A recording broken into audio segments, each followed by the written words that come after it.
il y a des envois. Alors, question B3. On imagine qu'on a un envoi à poser on fait ça. dans notre exigomate, On là. retourne ça.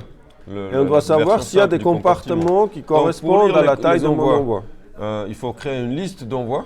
Donc, pour cela, vous voyez, c'est une liste variable, on ne sait pas exactement la taille, donc on va faire qui contient uniquement les compartiments qui sont disponibles et qui ont la bonne taille. Par exemple, on va chercher tous les compartiments de taille S, de taille L, et on va vérifier s'ils sont disponibles. Une liste vide.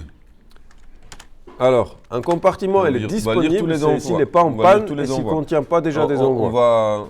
Je vais y aller déjà comme ça. While S has next. Vous allez lire. On va faire cette classe compartiment. Non, on ne le trouve pas. Mais du coup, moi, je vais commencer par dire, OK, un compartiment, il est disponible s'il n'est pas en panne et ne contient pas d'envoi. Je vais commencer par créer une méthode isDisponible ici. Plus complexe. Je fais un boolean en panne. disponible. Et puis après, il me demande quoi? Le poids actuel. Donc, c'est disponible quand? C'est quand c'est pas en panne. Le poids actuel, il vient d'où? Donc, pas en panne. Et quoi? Il ne contient pas d'envoi. Ouais. Donc, les envois. Mais il est stocké. Comment je vais faire pour le lire? Sans vide. Donc, c'est disponible. Ma liste, elle est vide. Fichier, je peux aussi faire size égale 0. Ça revient même. Et c'est pas en panne. Donc là, j'ai fait la partie disponible. Et ça, c'est le poids maximum possible dans le compiler. Il me faudra faire une méthode. C'est le 4 ici. C'est quand on a des envois, après on a... Qui fait quoi? Donc, aussi le poids des envois. Il faut constituer une liste, donc elle va créer une liste. On a une liste de quoi? Donc là, il nous manque encore un boolean à lire. De compartiments. Donc je pourrais y aller comme ça. Les compartiments, donc ça veut dire égal compartiment disponible. Est-ce que ça va marcher? Et puis on va l'appeler donc ça marche pas disponible. Et puis on va mettre une taille. Donc au début, on va tester avec la taille S par exemple. Les deux, c'est-à-dire? Je vais faire une méthode que j'appelle disponible, qui retourne une liste de compartiments, chouette, et qui prend la taille en paramètre. Qu'est-ce qu'elle va faire? Elle ne va pas retourner nul, elle va, un peu comme ici, elle va créer une liste, une nouvelle liste. Quand à la fin, elle va retourner. Où est-ce qu'on appelle envoi?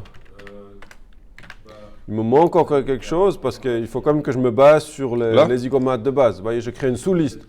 Parmi tous les compartiments qui existent, le constructeur, il ne demande pas d'écrire des constructeurs. Ça s'appelle une opération de filtrage. L'algorithme de filtrage. Donc, il faut quand même que je passe l'ensemble, la liste. Boolean, c'est le on-pan. Il faut quand même que je le passe ici. Et donc, je mets ici aussi la liste compartiment et zygomate. Ou compartiment, si vous voulez. Ça revient même. Donc, maintenant, je vais parcourir cette liste et ne garder que ceux qui sont de la bonne taille et qui sont disponibles. Donc, mettre où pour faire prends tous les compartiments en boucle sur la liste des compartiments, pas sur le résultat. Le résultat, pour l'instant, qu'est-ce qui se passe là? Il n'y a rien à boucler. Le scanner, il est où? Et on le rajoute au résultat. La tête de lecture du scanner, il est où quand on arrive le compartiment est disponible après le false. Donc il est soit ici, soit là, soit là. Taille. Imaginons celui-là, le colis numéro 2, là, le compartiment numéro 2, pardon. Est-ce qu'il va avoir un next? Non, donc on retourne le compartiment comme ça, avec juste l'ID, la taille, le point max en panne. Le isNotEmpty, j'ai déjà codé là. Ensuite qu'on en est là, est-ce qu'il y a un next? Si c'est pas en panne et si c'est vide. Donc on va faire quoi ici? Qu'est-ce qui se passe? Donc on est dans ce cas-là, essayez d'exécuter dans votre tête ce code en résultat et pour voir s'il marche. Mon compartiment. Et s'il marche, comment il marche? Et s'il ne marche pas, pourquoi il ne marche pas? Alors il faut le faire dans la tête d'abord.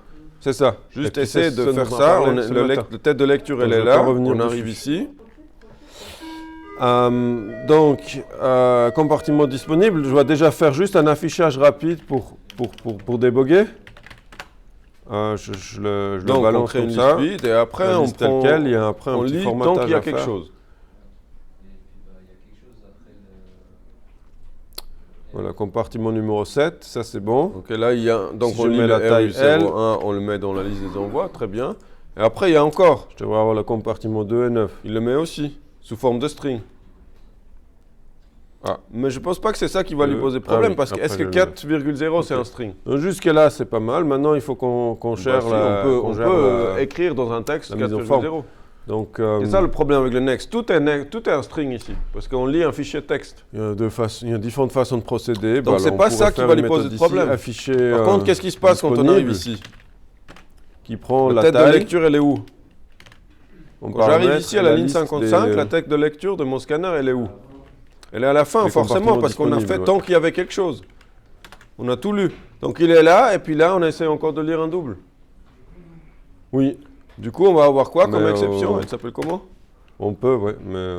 Le mismatch, c'est si on essaie de lire un double alors que c'est pas un double. Bah, c'est pour mieux découper mon programme, sinon je vais avoir une méthode main qui fait 3 km. Ça s'appelle no such element. On peut tout faire dans le main. Normalement, on devrait avoir ça. Dans un programme Java, vous avez besoin de créer aucune autre méthode que le main.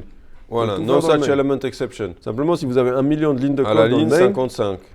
Vous allez scroller beaucoup. Il essaie de lire le double, mais on a déjà tout consommé, vous voyez, on a déjà tout mangé la chaîne. C'est un peu la caricature. Donc comment il faut ça faire? Se justifie, mais vous voyez, je vais devoir le faire 2 fois déjà. Une fois pour la taille L et de nouveau pour la taille S. While has next double.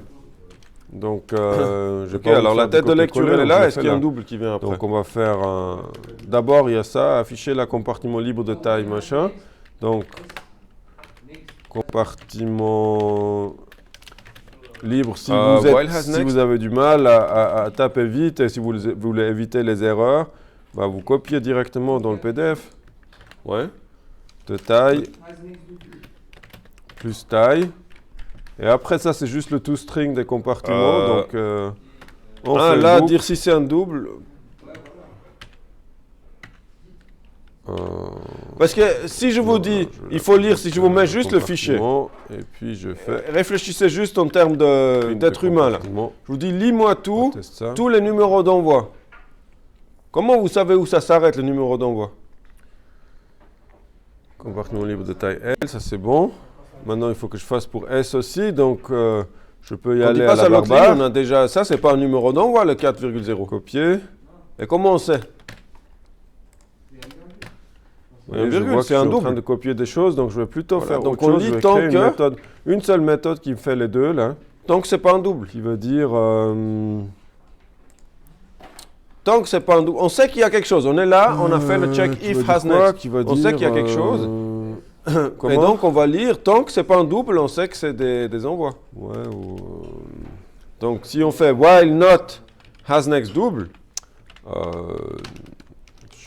Et on sait qu'il y en a toujours, vous voyez, on ne s'inquiète pas. À un moment donné, il va venir. Ça, c'est la règle du fichier. Comme ça.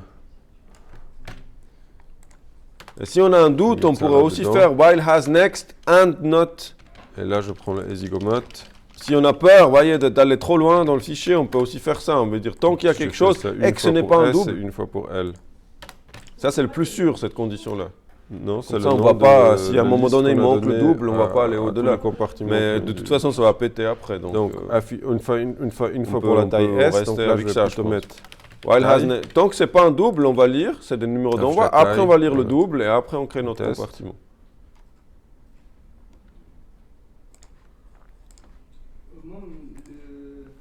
Voilà, libre taille S, c'est bon. Voilà pour la question. Ça, il lit un double. 3.